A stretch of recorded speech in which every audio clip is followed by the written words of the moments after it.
not she's cooking, it's her cooking, so otherwise I ain't learning shit. That's not helpful. I don't think it was me. I think people are just blaming me. Game over. Game over. I like your logo. Thanks, Charlie. Yeah. Next. Nailed it. All right, question number 2. I like how Pedro asked me. Quiz. Started. Come on, bit of batter. Here's your cues. There's only certain things and certain things that usually pass by. Make sure you don't unorder them. Careful not to be. Just put it back carefully. And acting is last. Art. Acting. Yeah, acting. That's what we're doing. We're doing acting in this school, boys.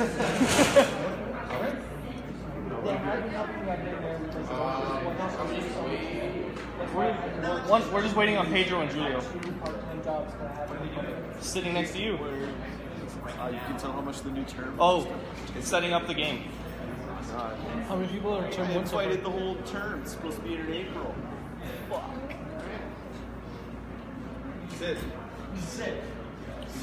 No. I'm excited. I want to copy this game.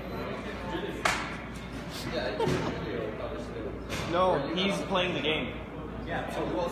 You, Julio, Pedro, and him. Him. He doesn't have a name. Just him. He doesn't have a name. This is cues. You know what slide he's on.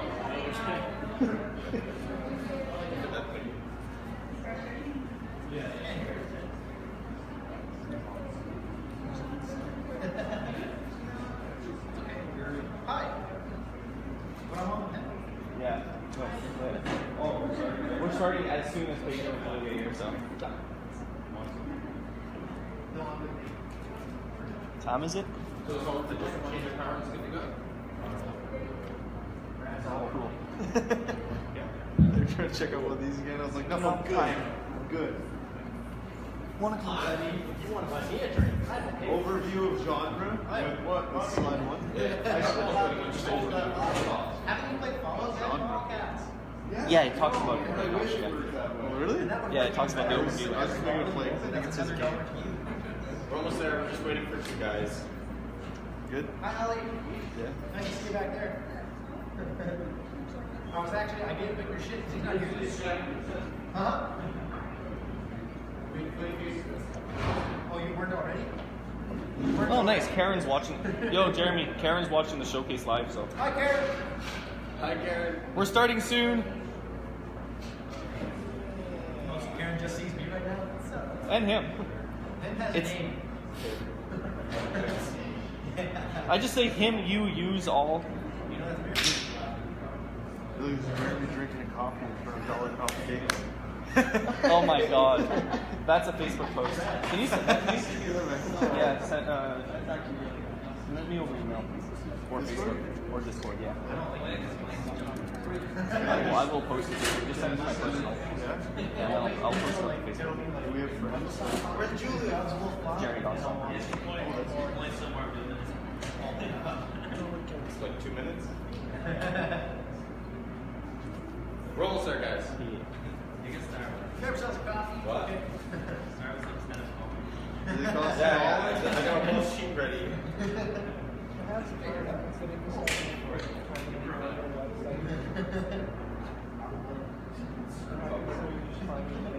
Oh, and Jonas is watching too. Oh, Jonas is watching. Yeah. Hola! Yeah.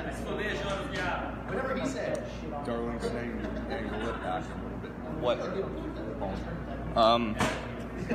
that's good.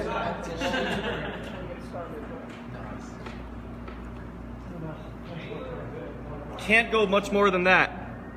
It was really weird whenever we said Is that better? That's the max I can go. that's a shitty. Why are you watching our showcase live? Well, now that you're streaming it, right? We're not here yet. I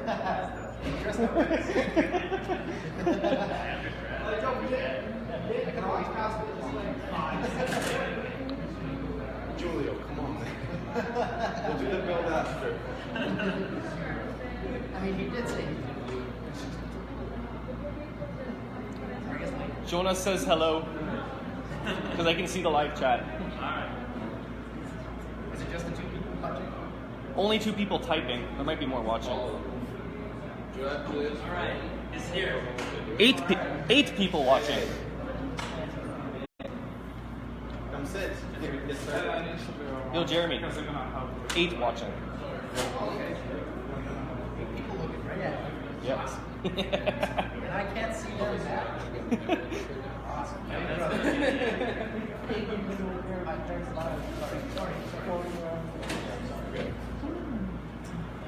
All right, so I just want to start with thanking everybody for coming out today, all the staff, my fellow peers here at Toronto Film School, our studio here, family and friends that I definitely see.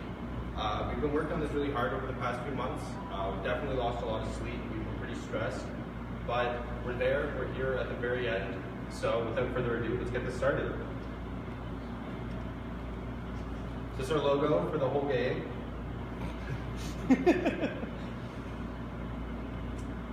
So we pretty much got, when we started with this, they tried to change it up a little bit, Brad, where we actually got a genre and our topic of the game like picked out of a hat. We got strategy turn-based, so that threw us for a spin a little bit at first, but over a little bit of time we ended up coming up with what we have here, which is ultimately, you're trying to stop enemies from getting through a dungeon, a la, like, easiest thing to think of, Dungeons and Dragons, a team of people trying to get through the dungeon, and you're just trying to stop them via traps and other buffs and magic. 3 core pillars of our game were obviously strategy. It's a strategy game, you've got to strategize. So that was definitely one of the hardest parts about design, is we spent a lot of time actually trying to get things to feel good strategy-wise. Because it's easy to just make the traps, get the numbers, but actually make them feel like there's some sort of strategy behind where you're placing them. It's a totally different thing. There's definitely a few headaches with that, but I'd like to think that we got it a little bit. With risk and reward, the risk is definitely trying to just throw all of your traps right at the beginning and take out the enemies. If you can cluster them at the very beginning and get one, the risk is obviously, the rest is a lot easier. And replayability is we tried to make the AI act very different depending on different situations. So each time you play the game, essentially it should be a different playthrough, whether you're picking different traps, different buffs, or how the enemy actually progresses through the level. So with the narrative of our game, you play as the goddess of, Elysium. And you're trying to pretty much watch over Elysium and keep these 3 enemy heroes, the warrior, the mage, and the archer, from making it to the afterlife. These 3 heroes have passed in battle, and they're now here trying to fight their way to get into heaven, pretty much. And you're trying to stop them with different traps and buffs and various different things you have. So the overview is, it's in the underworld, obviously. It's multiple different dungeons that it takes place in.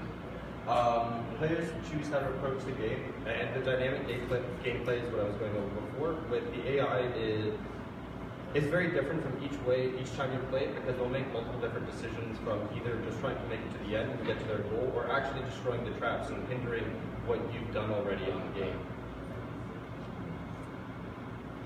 So the turn mechanics is, you gotta plan out your phase, because if you don't do any planning, then obviously there's no strategy in the game. So you plan out the game, you plan out your turns beforehand, you go and execute, and then the enemy then plans their turn. They go through their turn either destroying your traps, trying to make it to the end, or doing various other specials that they have, whether that be actually making the traps visible for them to see, or destroying walls around them. Our marketed audience was, we were trying to go for 16 years and older, because strategy games typically aren't a genre for younger people. It's more, if we were to go strategy game for younger people, it would be a simpler game, and we didn't really want to do that, so we tried to go for 16 and older with our market audience. Our gameplay is a bit darker with the lighting and the environment, so we tried to get that across in our, like, to show that and everything. Okay. And then we've got some art right now. We've got a few videos to show you guys. Not all of them have videos, but we've got some concepts to final actual art assets here. Oh, the autoplay. That's nice.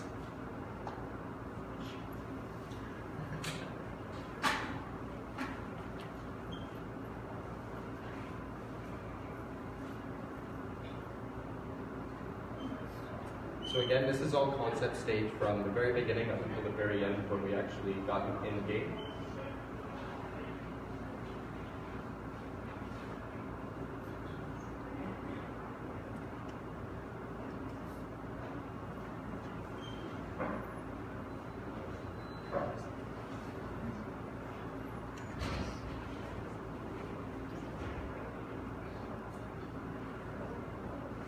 This is one of our actual enemy characters in game. This is our enemy archer. Zach over here did a lot of the animations for the actual archer.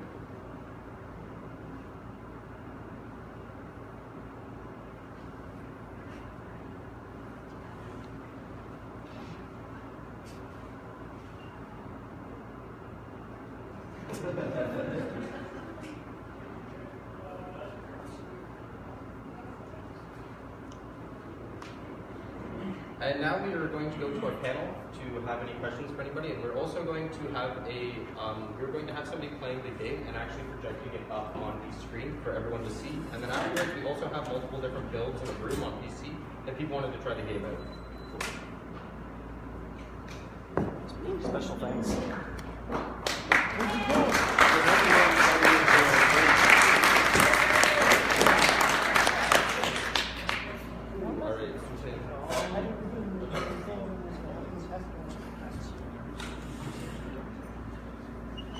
That actually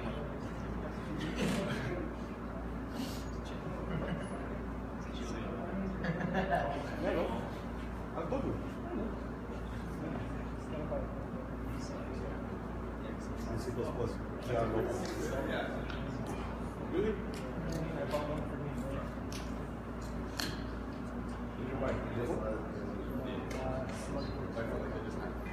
Okay, you guys can start.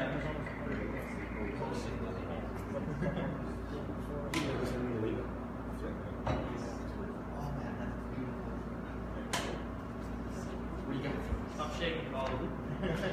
Just chill.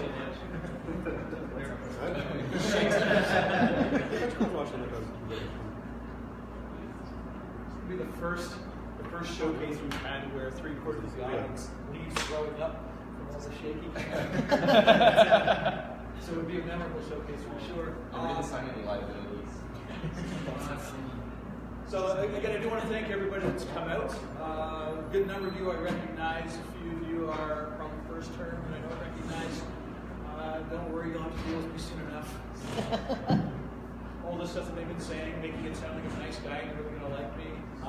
That's all just build up so I can have more fun crushing those things. But for people that don't know me, I'm Brad. I teach all the design courses here as well as serving as the publisher for your capstone project. Taking you through from pre-production and concept right through till producing your own showcase. We have our question and answer panel here from Trials and Follow team for Dollar Coffee Games. We've got Mike, we got Jeremy, we got Julio, Pedro. They would love to answer your questions. First, I'm going to throw a few of mine their way. If you do have a question you'd like to answer or like to ask the panel, please do not hesitate to put your hand up and we'll get your questions answered. My first question is probably the obvious one. You guys are the first AR game, augmented reality. What prompted the decision to go AR instead of just a normal build for your game? Well, for us, the biggest thing that made this decision to change to AR was pretty much we are looking for something different to do in our game. It probably will be the biggest challenge we could have because it's a new technology and full of challenges. Even the software that do everything either way with the iOS and everything is not well done yet. So it's like we are testing together with Apple and whatever. So the game was improving halfway. And for example, last month we did our biggest patch for AR. So together with the challenge, we would like to add something new to us because I started the game will be like normal, like any other game, like it's Spawn, Final Fantasy or whatever. But bringing this show reality and making people feel like they are the god in their own world, it's what makes the AR shine to them against other styles of games. And so this is pretty much covered this. And pretty much because we wanted the player to give them the feeling that they were the god over this dungeon and that they were actually controlling all the different things. This gives it a very easy way because if you can see how Paulo's playing right now, how he's playing is the actual game board is in front of him on the table, so he is overlooking it the whole entire thing. And that's kind of the feel that we wanted to get with this. Now, do you have any regrets from deciding to go AR, folks? Do you find that that took away from other aspects of development of your game by focusing on the technology? Yeah. Well, yeah, the only regret we have with this game is pretty much we could have better graphics if we had on PC, not on mobile. It's cool in total AR and mobile pretty much, but it's the only thing I can say. Everything else was like, okay, it went pretty much how I was expecting to be. But even like this, we managed to achieve a really nice graphic for a mobile game, and together with AR, it's really hard on the cell phone, so we managed to have everything together. So for us, it was, I can say regret. I can't regret that. What's the final product? Do the members of the art team regret that choice?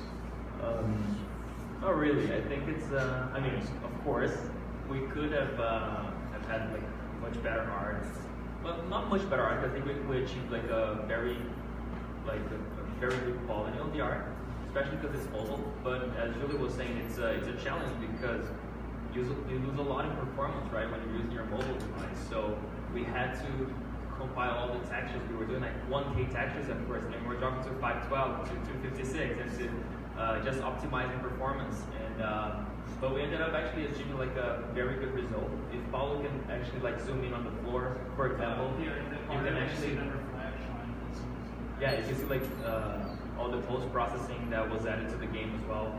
Makes it look a lot nicer. Like, so you can see that there's actually very nice details on all the textures and the models.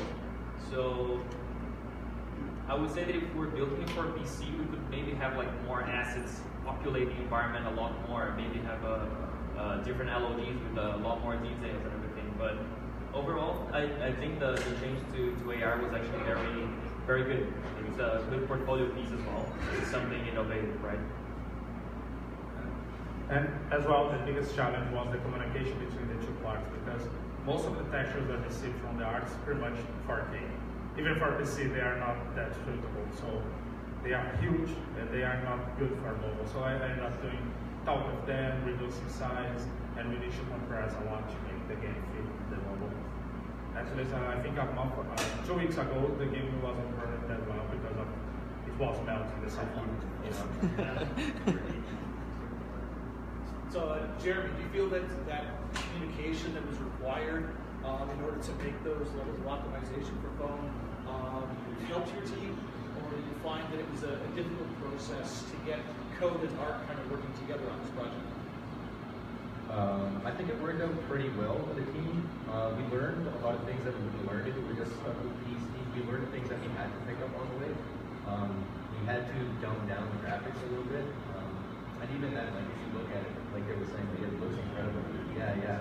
Like, I don't regret anything with AR. It was a really good idea.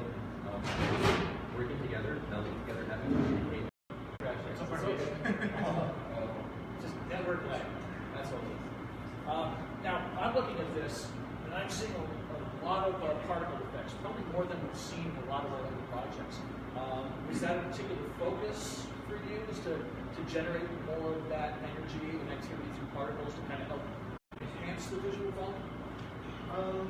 Yeah, I thought about using particles more or less because this is supposed to be like gods and like magic and stuff, so it's supposed to be a little bit more fantastical. So the use of particles was to kind of iterate that there was a lot of ambience, there was a lot of surging power going through the area kind of deal. But I just like making particles really. Now, is that, just to address that again quickly, Jerry, is that a direction that you see taking your career in, is focusing on visual effects? Yeah, definitely. I would not look back, ever. Great.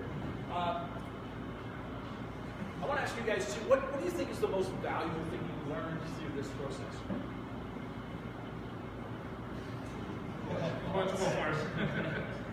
Through game design, you have a lot of plans that you you want them to work out. That doesn't always work that way. A lot of the things you plan out, they will work, but some of the things you're going to have to learn to let go. You're going to have to learn to meet other people halfway, and you're also going to have to learn to work together. I think this is the biggest challenge when you need to let go, because when people create something, they normally see like it's my child. So people don't want to let go, but sometimes when you are doing, for example, in this case, a bunch of things we need to let go because it was mobile. So people create extra stuff and we end up not using because it was not suitable or need to be remade. For example, Pedro created a bunch of textures that has a bunch of stuff that create more details in the actual models that we end up not using everything because of the time management. Oh yeah, time as well. If you had like 12 months actually, probably the game would be much better. But I think we got a really good spot with the game as is now. Now, question for Mike. You guys saw your team dwindle in size through the course of the project, and I know some of this you consider in like first term or second term that are just kind of getting ready to get this ball rolling, might be looking around at the size of their group and saying, we've got a big team, we're going to knock this out of the park. Did you find that that was a big challenge, is like dealing with a bit of a dwindling team size, or was it something where your core remained strong and your core stayed focused on the project, or how did that process go? There was definitely a lot of confusion for a little bit between third and fourth term when a lot of people left, and it wasn't really like, you don't really plan on leaving, so it was usually kind of abrupt or last minute. And a lot of the time when you've already made it that far, they have ideas that are already in the game, they have jobs that they're working on or other things that they relied on, and then when they leave, other people have to pick up either the work that they're doing, or then we need to figure out where we were in, suppose if we were writing a narrative or other sorts of things, we then have to kind of pick up in the middle. That was definitely the hardest part, was having them leave midway through the project, right? And people having to figure out where that left them and what else they had to do, pretty much. Near the end, everyone pretty much had their roles, and the core group was like really rocking and getting everything done. But again, that was at the end when it was the same people every day, day in, day in. Getting there at the beginning was definitely hard. It's hard to get like such a big team of like 30 people all to do everything together, but it definitely takes organization and communication. That's definitely the two biggest things. Definitely. Yeah. Just adding to what Mike was saying, especially because people drop out, people leave, and like we're not expecting that, right? Around third and fourth term, which is when we're doing our pitches and things like that. So the idea is still gonna shift a lot. It's gonna change a lot. So the GTD we wrote for Brad's class with like 54, 60 pages has something to do with our game, but it's a different game. It's still a different game. So it still kept changing until basically sixth term, when it's actually, all right, so this is the team who made it now, and this is what we got to work with. So that's when we finally like consolidated on the idea, and like we actually made the game. I think we made, I don't know, like 300 times more progress on the last 3 months than we did in the past like 3 terms. It was amazing. So yes, so this adds to that thing of like learning to let go, because you create some ideas, you design it like way early in fourth and fifth term, but it's going to change a lot. So you have to learn how to adapt to those changes and work with what you've got. So it's hard, but it's manageable. So what are the plans for trials of the fall? What is it you want to do with this project now? Is this something that you want to use purely as a portfolio piece, or is this something you're looking to continue to work on after graduation and monetize this? What is the plan? As far as I know, we're just going to let it rest, put it to bed, finish up what we have to finish up to make it look good and feel good. Maybe move on and work on portfolio stuff from this point. I mean, unless people want it. And especially for us, we're gonna use this as a base for a portfolio and base for other projects. Because now we have a good piece of AR, we have a better idea of how to handle it. They have art, German has particles that made us great, so we can use in other projects, so we can keep going. It's not the end, it's just the beginning for whatever AR project we're gonna keep going on. Yeah, we can polish the nice portfolio piece and maybe, if everyone agrees, maybe try to this be free on the Apple Store or whatever. Yeah. So if you're going to put this on the App Store, you're going to let us know when it's out there, right? So that For people sure, can for sure. download it, play it, and check it out. Cool. Yeah, just keep following us on the Facebook, okay? We have a Facebook page, so follow us. Any questions from out here? Liam? I was just wondering, what kind of like art references you use? Like, what games inspired you to do this thing? Even to the strategy or just basically characters? Well, mechanic-wise, pretty much XCOM was the base in the beginning, because a bunch of ideas that we got from the mechanics was XCOM, like, why not understand why? For the art was more Greek style, because we all like to make this god, and we look for other religions and whatever, but we think Greek would fit well, like the underworld idea. To touch more on art, we did use like God of War and like ancient Greece as a lot of our reference, but the references were just like things that were there. A lot of what we worked on was just working at there. But really, we just kind of got creative and had fun with it. Even though it was work, we tried to have as much fun with it. I think it turned out like it looks incredible. Just adding something to like art reference wise, you can there's also like different types of references that you can use, right? So for example, for art wise, we have like what kind of characters we want to make, what kind of look we want to have to the game. Do we want it to be like more cartoony? Do we want it to be more realistic? What kind of camera are we using? So all that played a role. So we were looking at a bunch of different references, so many different games. So like we knew we wanted to have like some sort of like isometric camera in the beginning before we were even considering AR. So we were looking at a lot of games like Diablo or things in that genre to kind of see, or maybe even like League of Legends, Dota, see how they create the proportions for the characters and when you're using a camera like that.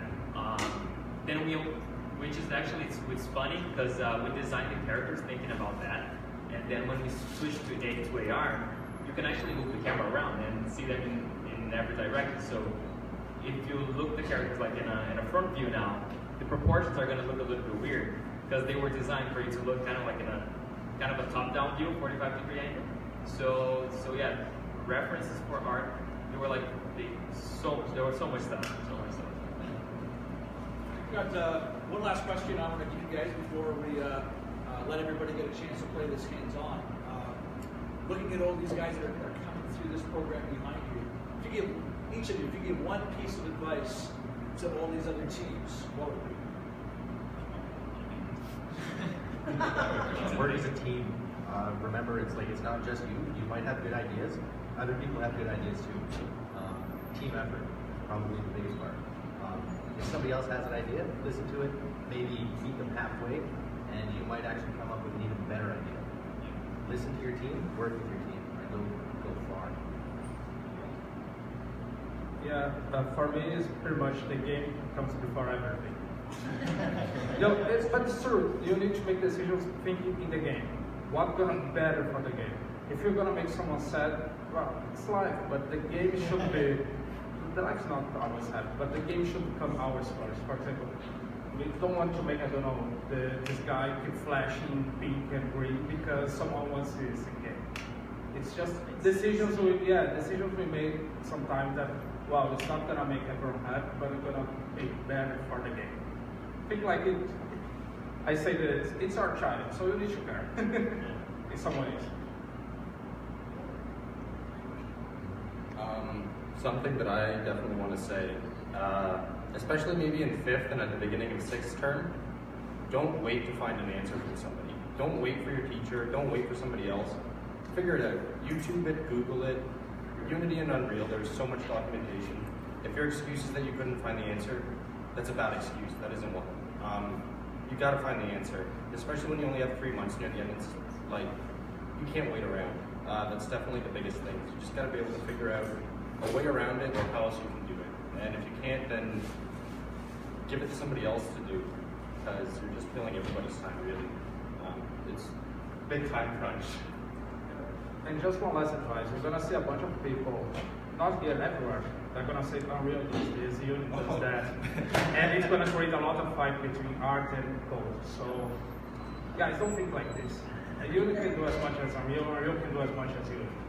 As far as you look for the challenge and try to do, we did a great job in everything made you do. So, don't wait to say, okay, Unreal gonna do everything for me, or Unity's gonna be much easier. Just look for the challenge and go for it. Okay?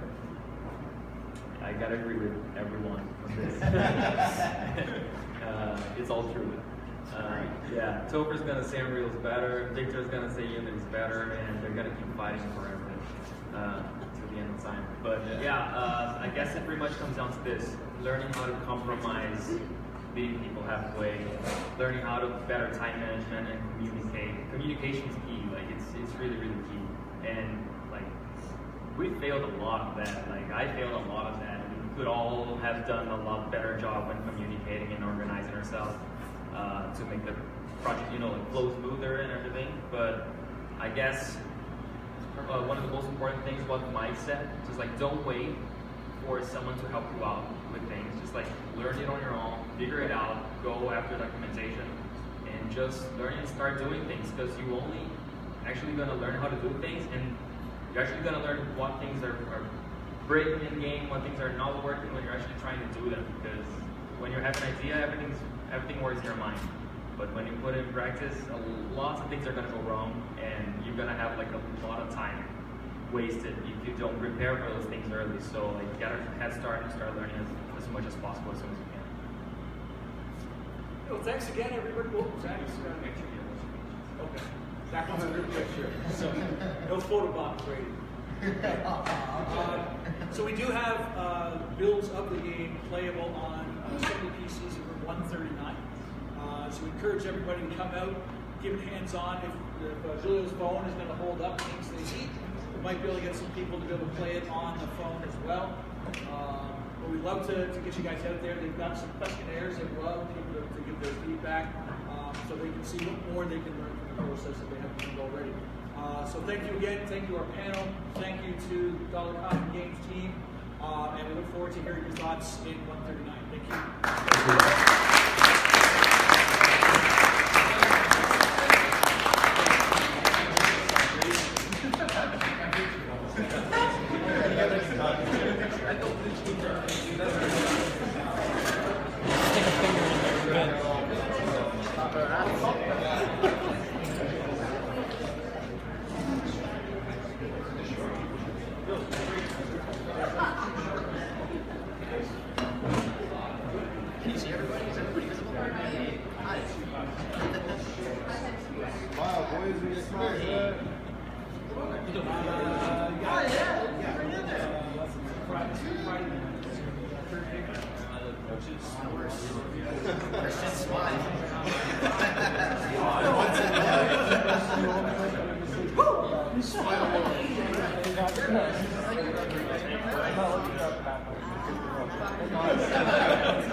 Well, thank you for tuning into the stream. For those who watched, we will be keeping everyone up to date on Facebook on any developments we have on the game. So thanks again for tuning in. Peace.